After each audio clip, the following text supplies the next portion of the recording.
ঈমানদারগণ, হে বিশ্বাস স্থাপনকারীগণ,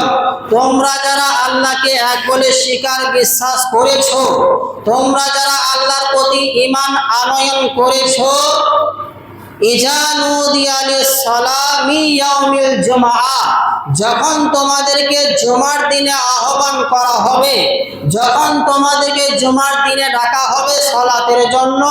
তখন তোমরা পৃথিবীর সমস্ত ব্যবসা বাণিজ্য, সমস্ত কেনাবেচা, সমস্ত কাজকে বন্ধ রেখে বর্জন করে তোমরা আল্লাহর স্মরণের দিকে ধাবিত হও। এটাই তোমাদের জন্য উত্তম যদি তোমরা জানতে। তাহলে জুমার দিনে যখন আজান দেওয়া হবে বা মানুষকে যখন ডাকা হবে, তখন সমস্ত কাজকে বর্জন করে আল্লাহর স্মরণের দিকে ধাবিত হতে হবে। কিন্তু কিছু শ্রেণী মানুষ অবহেলা করে বিনা কারণে বিনা ওজরে জুমার সালাতকে ত্যাগ করে দেয়, অথচ